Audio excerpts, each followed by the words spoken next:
জয় শ্রীরাম। সনাতন ধর্ম কি জয়, ভারত মাতা কি জয়। পশ্চিমবঙ্গে মমতা ব্যানার্জির নেতৃত্বে তোষণের রাজনীতি এবং পশ্চিমবঙ্গ পুলিশ, কলকাতা পুলিশ, যার নাম এখন মমতা পুলিশ, তাকে একটি বিশেষ সম্প্রদায়ের জেহাদি দাঙ্গাবাজ তাদের বিরুদ্ধে ব্যবস্থা না গ্রহণ করার জন্য হাত পা বেঁধে রেখে যেভাবে একটার পর একটা হিন্দু যেখানে সংখ্যালঘু অর্থাৎ হিন্দুরা যেখানে শতাংশের বিচারে কম সংখ্যক থাকেন, সেখানে ঘরবাড়ি লুট, দোকান লুট, অগ্নিসংযোগ, শারীরিক নির্যাতন, রক্তপাত, এমনকি ধুলিয়ানে হরগোবিন্দ দাস, চন্দন দাসের নৃশংস বর্বরচিত হত্যা আপনারা দেখেছেন। মোথাবাড়ির ঘটনার পরেই আমরা পশ্চিমবাংলার সনাতনীদের কাছে, দেশপ্রেমিকদের কাছে আবেদন করেছিলাম, আজ যাহা মোথাবাড়ি, আগামীকাল তাহা আপনার বাড়ি।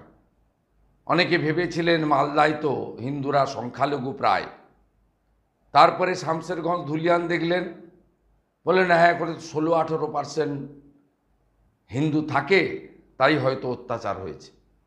আজকে কলকাতার উপকণ্ঠে ডায়মন্ড হারবার লোকসভার অন্তর্গত, মেটিয়াবুরুজ বিধানসভার অন্তর্গত, মহেশতলা পুরসভার অন্তর্গত রবীন্দ্রনগর পুলিশ স্টেশন, যা ডায়মন্ড হারবার পুলিশ ডিস্ট্রিক্টের মধ্যে পড়ে, যার দায়িত্বে আছে পশ্চিমবঙ্গ পুলিশ তথা মমতা পুলিশ এবং চাটুকার রাজীব কুমার, সেখানে যা পশ্চিমবাংলার মানুষ দেখলেন, কলকাতাতে যারা মনে করেন যে মালদা মুর্শিদাবাদে আগুন লেগেছে তো কি হয়েছে, আমরা কলকাতায় ভালো আছি, তথাকথিত সেকুলার এবং যারা ধর্মনিরপেক্ষতার কথা বলেন, আজকে সমগ্র মহেশতলার একটা অংশ এবং রবীন্দ্রনগর থানা এলাকা, সেখানে যেভাবে হিন্দুদের উপর আক্রমণ, মন্দির ভাঙা, দোকান লুট,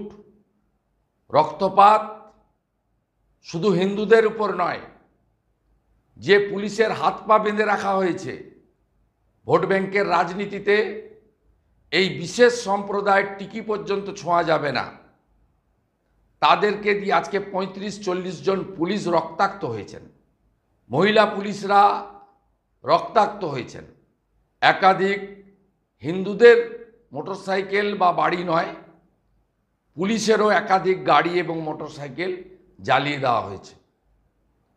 এর আগে 2022-এ লক্ষ্মী পুজোর দিন মমিনপুর, ইকবালপুরের ঘটনা স্মরণ করিয়ে দিই। আমি কলকাতা হাইকোর্টের তৎকালীন অবসরকালীন বেঞ্চে গেছিলাম। মহামান্য জাস্টিস, আজকে যিনি সুপ্রিম কোর্টের জাস্টিস, মাননীয় বিচারপতি জয়মাল্য বাগচি, সেদিন এনআইএর তদন্তর নির্দেশ দিয়েছিলেন।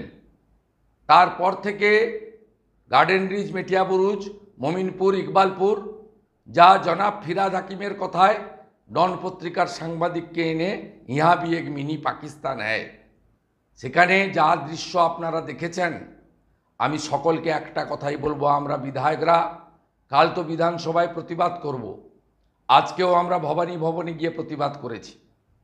আমরা ঘরে বসে থাকবো না, সব হিন্দুদেরকে ধুলিয়ান, শামশেরগঞ্জ, মোথাবাড়ির মতো সম্পূর্ণ ক্ষতিপূরণ হিন্দুদের দ্বারা সংগ্রহ করেই আমরা দেব এবং তাদের পাশে দাঁড়াবো, আইনি লড়াইতে তাদের পাশে থাকব, তাদেরকে ন্যায় এবং বিচার পাইয়ে দেওয়ার কাজ আমরা করব, আমরা অঙ্গীকারবদ্ধ। আমি সমগ্র পশ্চিমবঙ্গের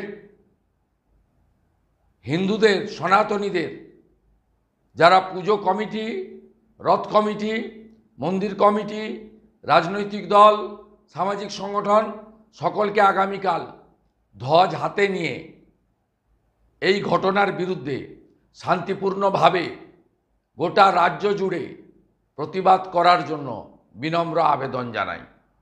আপনি দেখেছেন রবীন্দ্রনগরে আমাদের হিন্দুদের মন্দিরের সামনে থাকা তুলসী মঞ্চকে এক বিধর্মী জিহাদি মমতা পুলিশের সামনে তুলে ফেলে দিয়ে তুলসী মাতার অপমান করেছেন। সমগ্র বৈষ্ণব সমাজ এবং প্রত্যেকটা হিন্দু বাড়িতে আমরা তুলসী দেবীকে মাতা হিসেবে পুজো করি। আমরা বছরে একটি দিন তুলসী পূজন দিবস হিসেবে পালন করি। আমাদের গীতায় তুলসী দেবীর কথা বলা আছে। এই তুলসী দেবীর বিধর্মীদের হাতে মমতা পুলিশের সামনে এদের আজকে যে দৃশ্য আমরা ভিডিওর মাধ্যমে, সংবাদ মাধ্যমের মাধ্যমে, সোশ্যাল মিডিয়ার মাধ্যমে দেখেছি, এ জিনিস মেনে নেওয়া যায় না। এই হিন্দু বিরোধী সরকার, হিন্দু বিরোধী পুলিশ, এদের বিরুদ্ধে সর্বাত্মক প্রতিবাদ আপনারা করুন এবং মাতা তুলসীকে সামনে রেখে শপথ গ্রহণ করুন।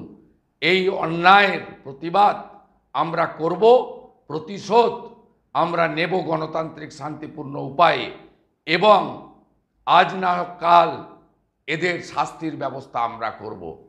মাতা তুলসীর চরণে প্রণাম নিবেদন করে হরে কৃষ্ণ মন্ত্রের সাথে সাথে আমরাও রাস্তায় থাকব, বিধানসভার ভিতরে বাইরে উত্তাল করব। আপনারা করুন। এই বিনম্র আবেদন জানিয়ে আমার কথা শেষ করলাম। বন্দে মাতরম।